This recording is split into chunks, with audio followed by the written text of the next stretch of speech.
Hey quilters, it's Marianne Fontan again, and I'm working on another new project. This one's going to be fun. I've seen a lot of people make comments and say, oh, whenever people make quilts, they make small ones. They're wall hangings. I want to make them larger. Well, I'm making a small wall hanging that you can make as large as you like, and it's easy. My pattern is called Squares in Motion, and it's using the 4-inch cube and the 8-inch cube. And all I've done is use squares and rectangle. It's 3 colors. It's a 3-color quilt. And I actually picked deep pink, tealy blue color, and a goldy beige color. This is the block. That's all you have to make. You make them from the 8-inch cube, and you make them from the 4-inch cube. And you just make as many as you need to make the quilt as large as you need it. It's very simple sewing. Basically, this is what we call size 1. This is size 2. Size 3. And each time it gets larger, and the squares have this motion where they kind of seem to go in and out. Size 4. And I can go up quite a bit larger. This one is actually 66 by 66, but we can make it for a king size if need be. And then also I'm just showing a couple other colorways.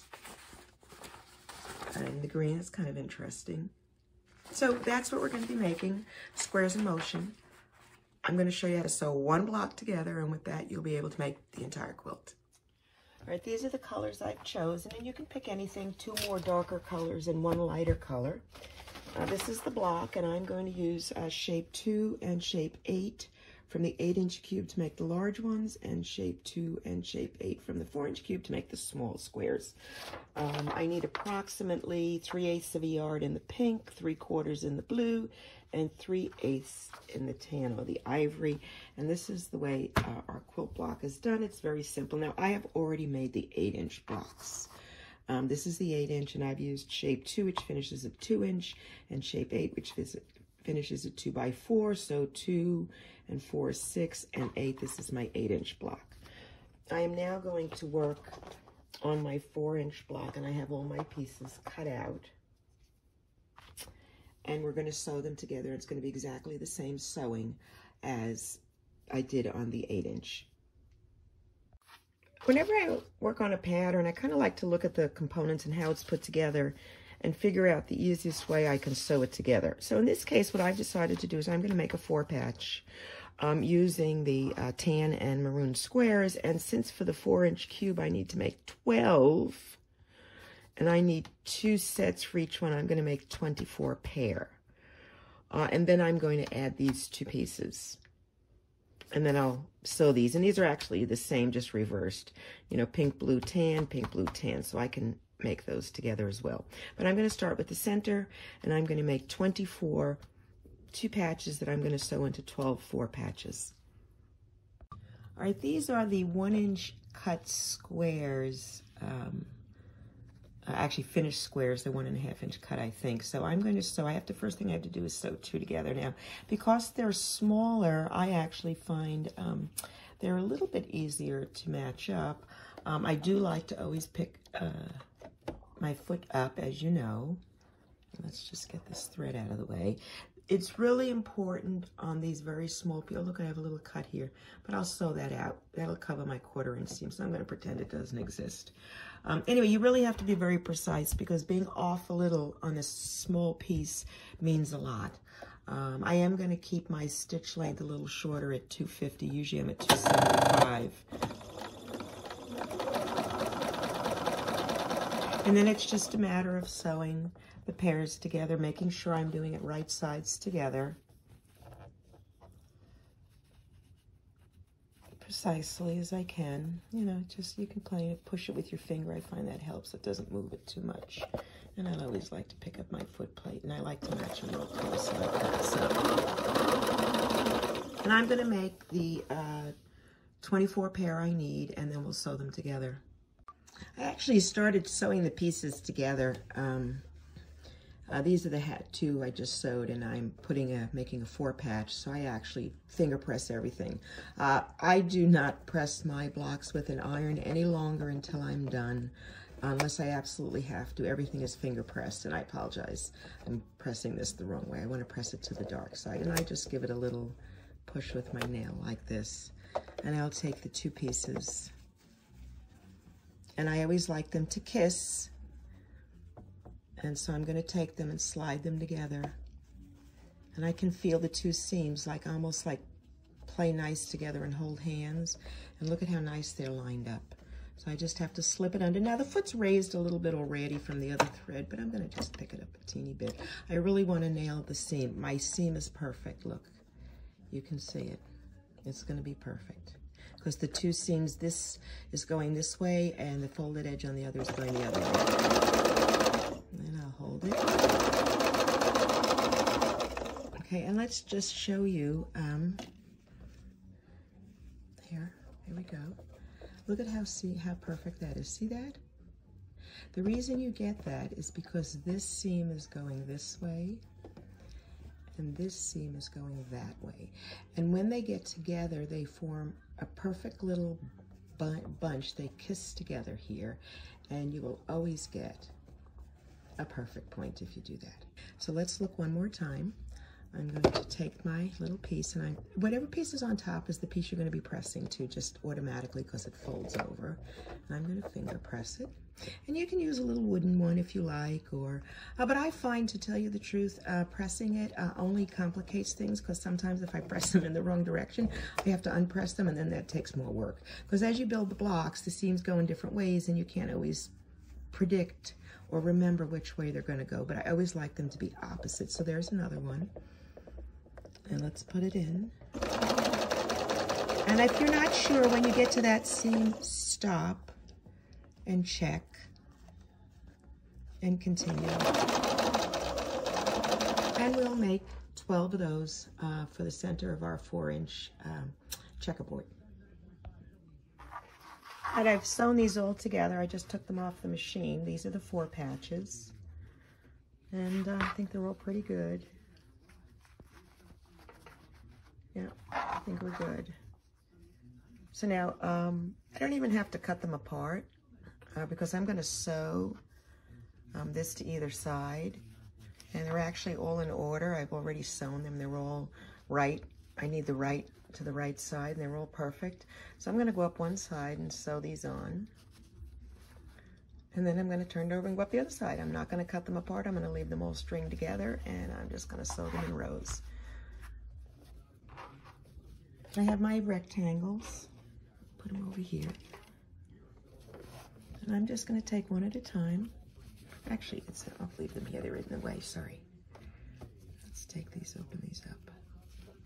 And all I have to do is line up, and actually batiks really have 2 sides, but I always find there's a prettier side, so I look at them. And I'm going to line it up, lift my presser foot, oops, slipped a little, okay. Make sure it's lined up here.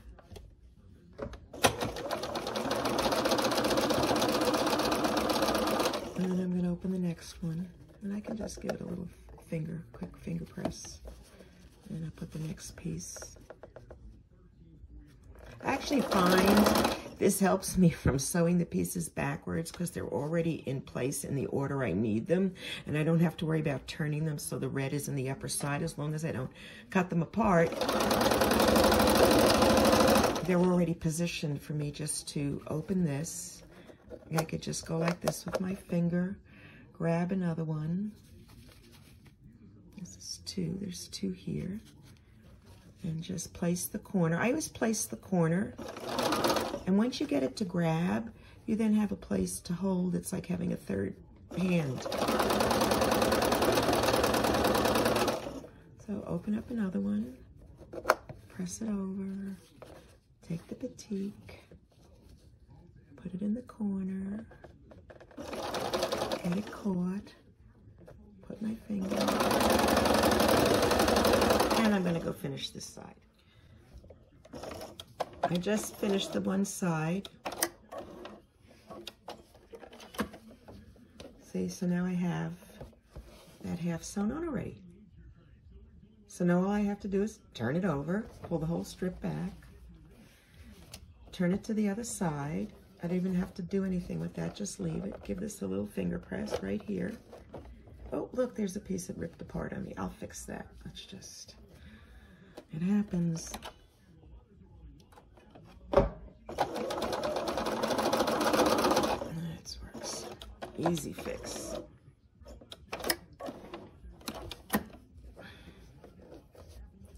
All right, so just rest that.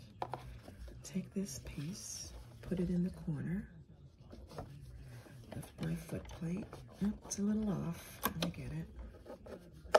I'm more just worried about this corner. I'm not worried about anything else right now. And I'm just going to put my needle down. And then I can come back over here. And now I've got something to hold it, so I'm okay. All right, and then I'm going to give this a little tug just to pull that in. See the way I did that? See the way that was sticking out? I just gave it a little tug. Now it's perfectly aligned. All right, open this one up. Little finger press. Put this in the corner. Get it caught. All right, come down. Give it a little tug. You know what I'm gonna do? I'm gonna go like this. And this time sometimes happens, you know, it seems a little short. I'm gonna put it here.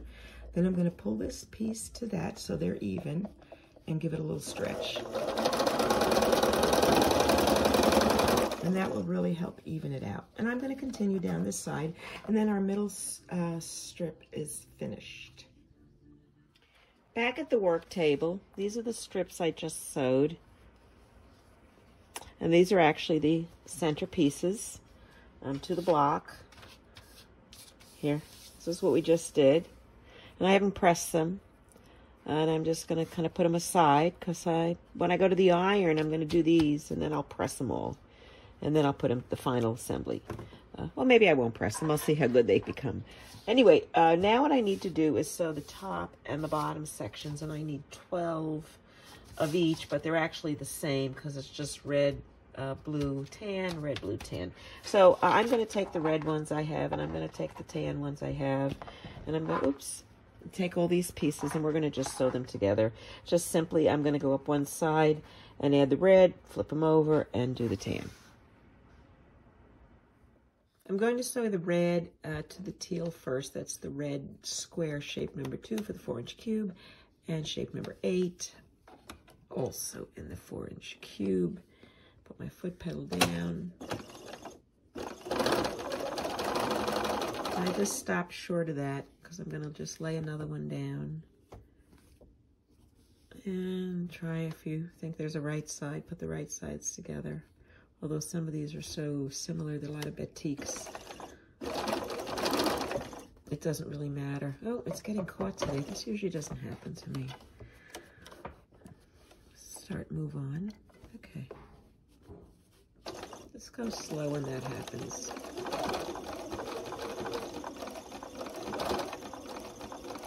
Okay, I'll stop there. I'll do another one. And I have to do 24 because there's 2 strips, the top and the bottom strip. And there's 12 blocks in the 4-inch size.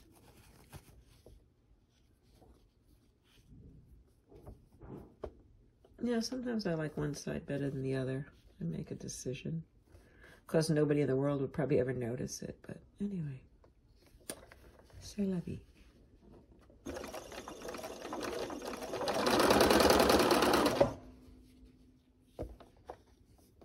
There's 2, I think. Oh no, that's good. Look at the batiks. They're like identical. It's amazing. How do they do that? Make that beautiful fabric. Oops. All right, when in doubt, go.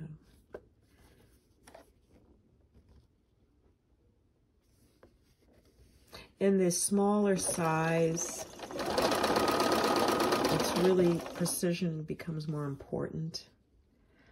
It's actually easier, I think, to get precision on the smaller ones because you don't have to sew such a large expanse in a perfect way. You just got this little strippy piece. It's a small piece. And if you just really line them up perfectly and you go slow, my need for speed doesn't help me here. And then just, you can pick it up a little. But the key is to really nail that 1/4 inch. Okay, so I'm gonna do 24 of these, and I'm gonna pick you back up when I do it and flip to the other side.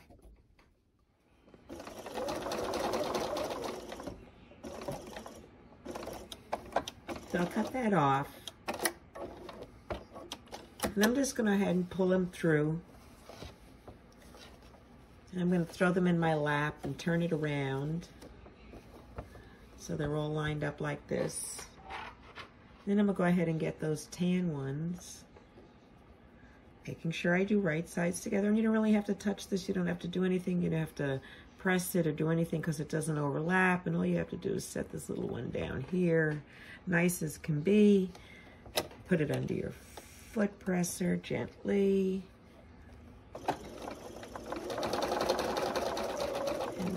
And I'm just gonna stop there. I'm gonna get the next one ready. Kind of slide it in, kiss it in. All right, stop, a little short. Let's move on. Get it in, nice and even. Snug it in. This is really going quickly. Very cool.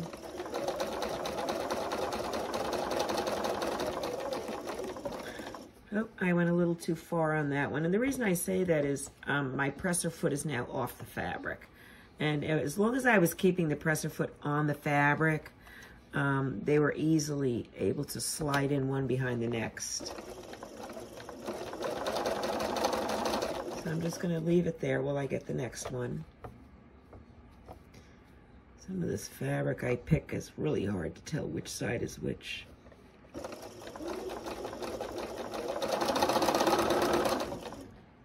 There, right sides together, and we're going to continue these.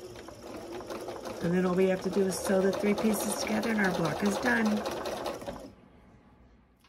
All right, so this is actually what all my pieces look like.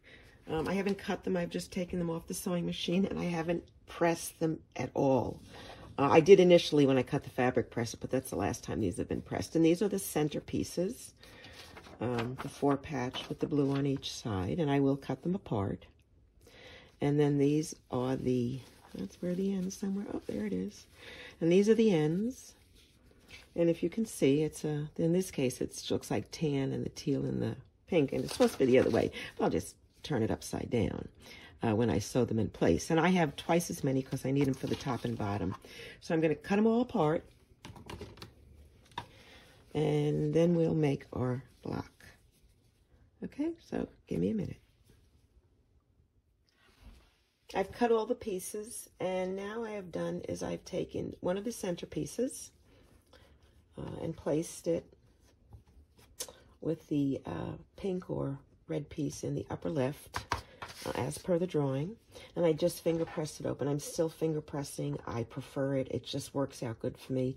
And you can also use a little wooden tool if you want. I like it because I'm not really setting the seams yet. And in case I have to flip them to get the seams to kiss, I won't be undoing, you know, stuff I've already done. It's like, I only want to do it once.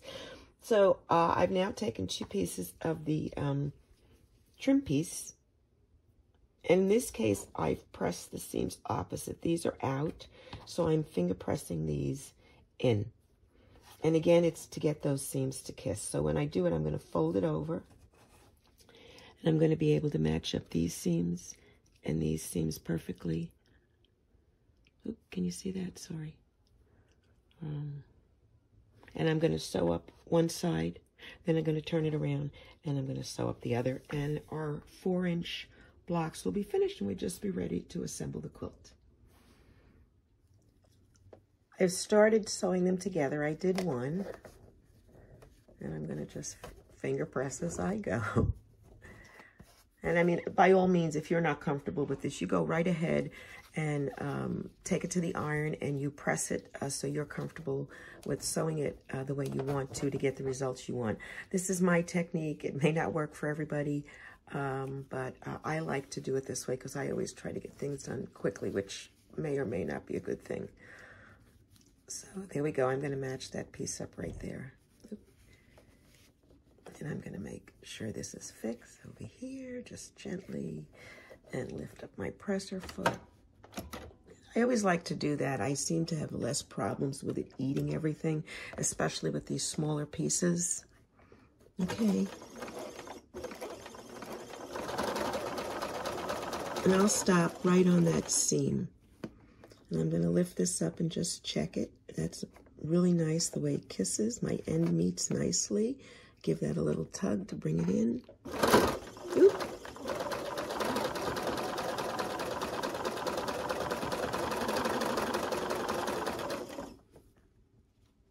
And we'll take another centerpiece.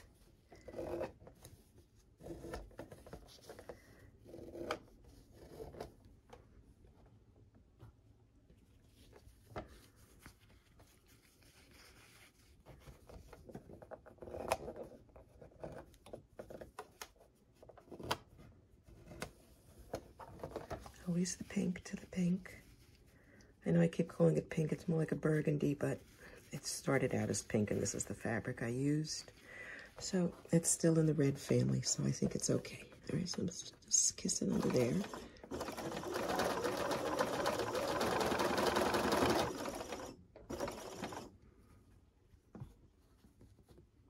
The little pieces I actually think are easier to sew, although you do have to be more precise because there's less room for wiggle.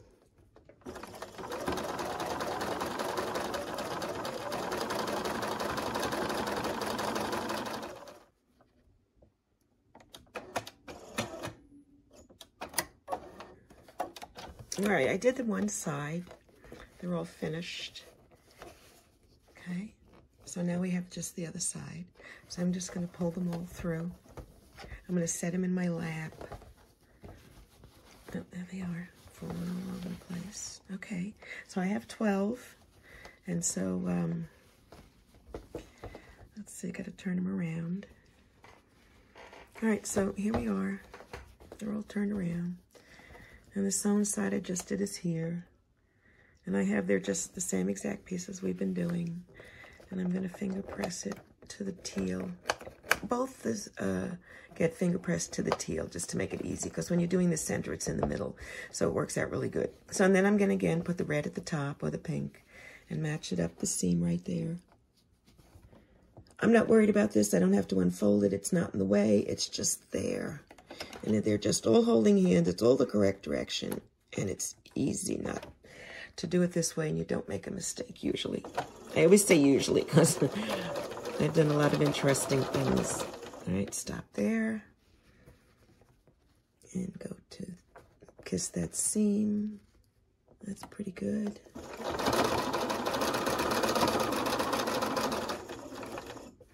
And line it up. Okay, and I'll continue on and do the rest of these, sewing up the sides. My last piece.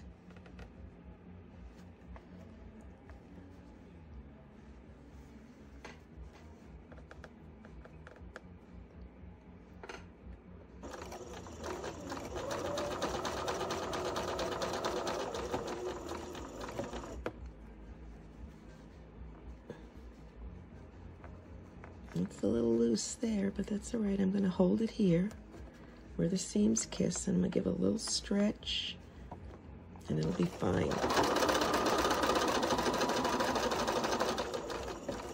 And just make sure this is straight.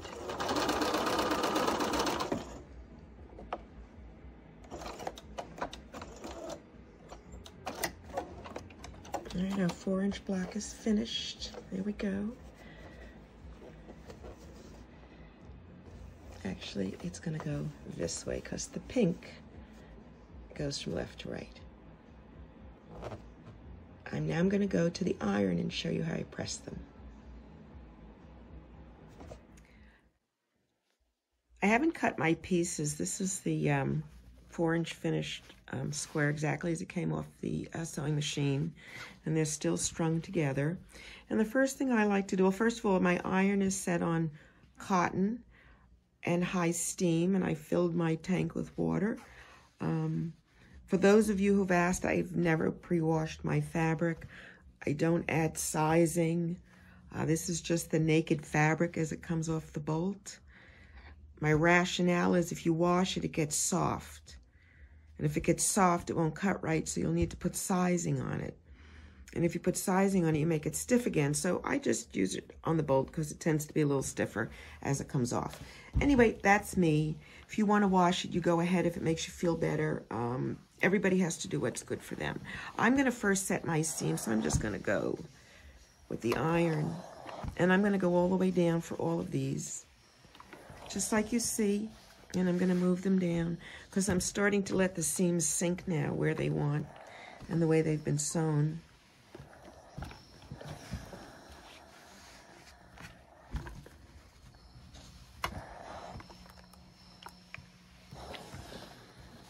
And so I'll continue and do them all.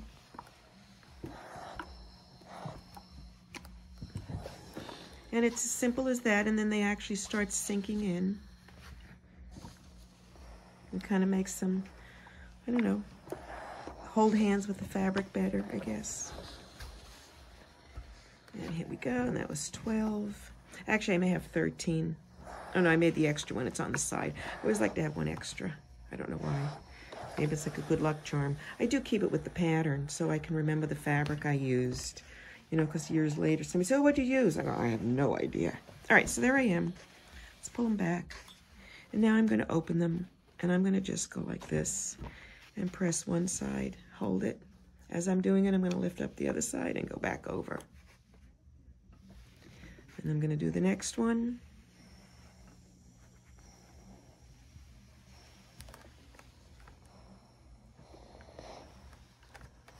And I'm going to work my way down. And I'm just going to start with whichever side is on the top. So if this one's folded, you know, it's not that big a deal. Just be careful when you go back. You don't unpress some of the ones you've already done. And so that is how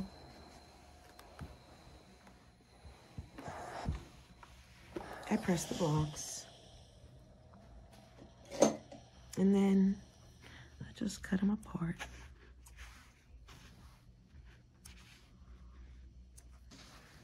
And there is the finished block, 4 inches.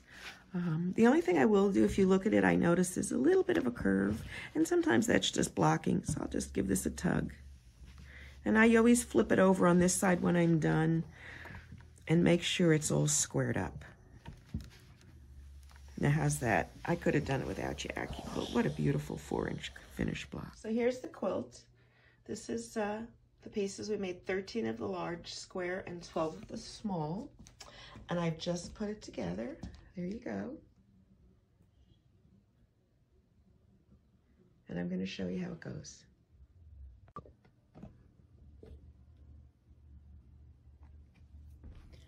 Okay, this is the center block. That is your 8-inch block. Red is to the upper right. Then you put the 12 4-inch blocks around, all of them having the pink facing into the corner. Every corner they face in pink, or the red, or whatever that color is. Okay, so then you put those together, and then the last row, which are the other 8-inch, everything goes into the tan in the corners. And it's done. What's really cool about this is I'm calling it my expanding pattern. I have a name for it, I haven't figured it out yet, but the idea being is you can make this size, this is size 1, and I have instructions up to about size 6, which just makes it larger and larger because we've had a lot of requests saying, oh, everybody makes a wall hanging and I want something bigger. So there will be, if you purchase the pattern, the printed pattern will be available on my Etsy.com site under Fontana Originals. But you're welcome to just take the video and copy the information from the video and make your own quilt using this. You'll just have to figure out some yardage. But this is 13 8-inch squares and 12 4-inch squares.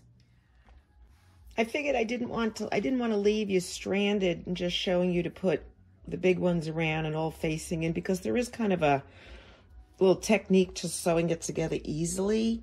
So I wanted to share that with you. I've actually marked this, how I'm going to sew it together. I'm going to sew 4 of the 8-inch blocks together. and I'm going to put the two tan together and then rotate it to make sure the two pink are together, and then rotate it to make sure the two tan together. And I've laid them out here, and I'm getting ready to sew these. So I'm going to sew those together, and that's going to be my first strip. Then I'm going to go to the bottom, and I'm going to sew these four together. And again, watching my color placement and rotating my blocks, the tan will match up, the pink, then the tan. So I'll have the upper and the lower strip done. I'm then going to sew 2 blocks together with the pink matching, and 2 blocks together with the pink matching on each side.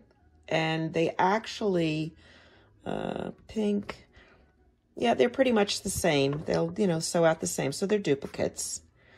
So those are the 2 sides, and then you're going to have to sew 4 of the small blocks together in the same manner you sewed the larger ones, and it's going to be turn the pink in, turn the tan, turn the pink, so they're opposite.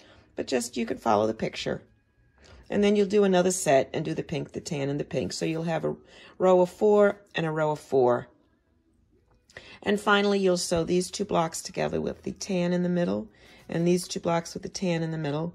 Attach the 2 4-inch blocks on either side to the center 8. Sew the 4-inch strips together. Add the 2 sides, and then sew the top.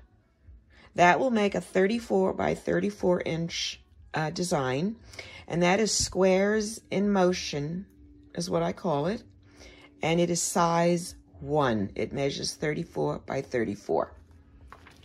I've come up with a little system where every time you add a row, we can expand it and make it larger. So this is size 2, and it adds a row all the way around of 4-inch blocks, and that's 1, 2, 3, 4, 5, 6, 7, 8, 9, 10 of the blocks, and this ends up measuring about 40 by 40, and that is size 2. I've added a 3rd row, and I've used the 8-inch blocks, and I now have a quilt 58 by 58, and this is size 3. Size 4 adds the 4-inch blocks again, and we're now at 66 by 66 inches. And then finally, that's as far as I went. But when I do the pattern, I'm going to go up to quite a large size, you know, almost to a king. So if you want to make it that way, you can. For the purposes of the video, I've made the smaller one. You can just keep making the 4-inch and the 8-inch blocks and rotating them around, alternate to get what you want. You don't necessarily need the pattern. But if you'd like the fabric information and the yardage and stuff, I'd be grateful if you could buy it. So it's on Etsy, on my Etsy shop, Fontana Originals. Now, you don't have to make this in pink, blue, and tan. I've done a couple other ways, and I think you've seen. And this is pink, white, and black. And then I made this one in light green, dark green, and black, just to kind of give it a little difference and see how they look. So that is squares in motion. Okay, so it's all finished. This is the small size, as I said, size 1, which finishes, I think it's 32 by 32. And I'm going to include all the other sizes. I didn't really want to make a larger size because there's 2 other designs I'm working on, and I'm excited to get to those as well, which uses the same concept but different blocks. So you'll see those as time goes on. I'll start posting them. But this is Squares in Motion, size 1. And the pattern will have information on sizing it up to a king size if you choose to do that. It will take a lot of blocks, I will warn you. But it's really easy to resize it, and it's a fun pattern, and it's got a lot of motion in it, and it looks very modern. So I hope you like it. Have a nice day, and happy quilting.